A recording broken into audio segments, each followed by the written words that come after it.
नमस्कार। आज हम एक कहानी के एक अंश को समझने की कोशिश कर रहे हैं।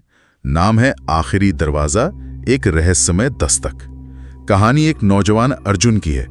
उसके कमरे में एक दरवाजा है जिसे खोलने से साफ मना किया गया है। और कहानी का जो सबसे रोंगटे खड़े करने वाला हिस्सा है वो है रात के ठीक 3 बजे उस दरवाजे पर एक दस्तक।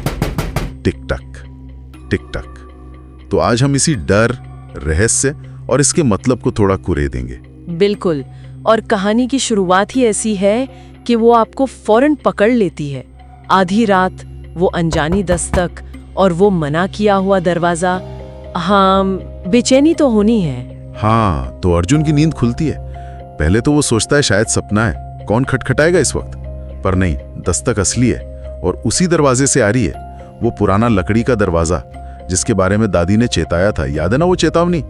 उस दरवाजे को कभी मत खोलना बेटा, एक बार खुला तो कुछ वापस नहीं जाता। ये लाइन ही अपने आप में भारी है। बिल्कुल। ये चेतावनियां जो होती है ना, ये सिर्फ डर नहीं जगाती, ये एक तरह से कहानी का रास्ता तय कर देती हैं।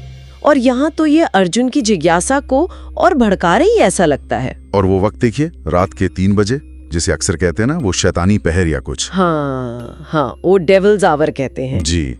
और वो धीमी दस्तक तक ये माहौल को और घना और डरावना बना देती है। सही कहा।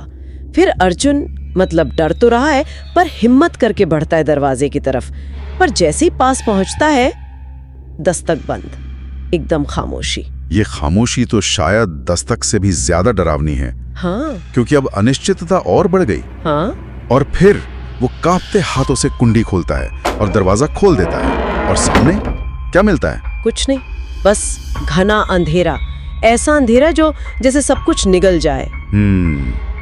ये अंधेरा बड़ा दिलचस्प सिंबल है यहाँ पर। ये सिर्फ रोशनी का न होना नहीं है, ये शायद अनजाने का डर है, या एक किस्म का शून्य, या हो सकता है किसी दूसरी दुनिया का रास्ता।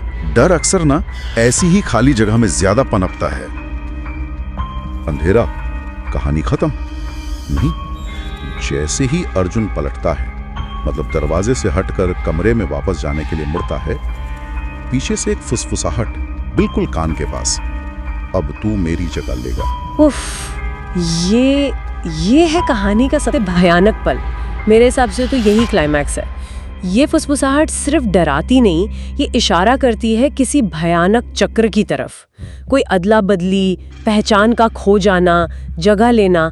इसका मतलब है कि जो पहले उस अंधेरे में कैद था वो शायद अब आजाद है।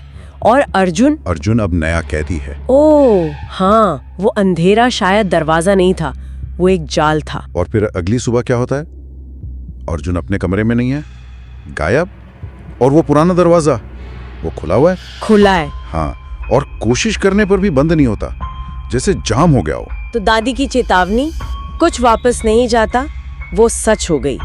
दरवाजा खुला और अर्जुन वापस नहीं आया, या शायद दरवाजा अब उसे वापस आने ही नहीं देगा। ये अंत कहानी को एक बहुत ही परेशान करने वाली जगह पर छोड़ देता है। अर्जुन का क्या हुआ? क्या वो हमेशा के लिए अंधेरे का हिस्सा बन गया, या वो खुद अब वो फुसफुसाने वाली आवाज बन गया? पता नहीं। ये सवाल रह जाते हैं। तो हमने देखा एक दस्तक, एक चेतावनी, डर के बावजूद उठाया गया एक कदम, एक भयानक फुसफुसाहट, और फिर अर्जुन का उस रहस्य में ही खो जाना। बिल्कुल। और इस कहानी की खूबी शायद इसी बात में है कि ये सब कुछ बताती नहीं, ये बहुत कुछ पाठक की कल्पना पर छोड़ देती है। जो अनकहा रह जाता है वो अक्सर कहे हुए से ज्यादा डरावना होता है। वो अंधेरा क्या था, वो आवाज किसकी थी, ये सब सोचने पर मजबूर करता है। हाँ, ये बात तो है। डर कल्पना में ज्यादा बड़ा हो जाता है। अच्छा, एक आखिरी ख्याल। अगर वो दरवाजा बंद नहीं होता, हमेशा के लिए खुला रह गया है, तो इसका मतलब क्या है? क्या अब कोई भी उस अंधेरे में झांक सकता है या उसके दहलीज पार कर सकता है? या शायद अब उस दरवाजे से कुछ और भी बाहर आने के लिए आजाद है इस दुनिया में? सोचने वाली बात।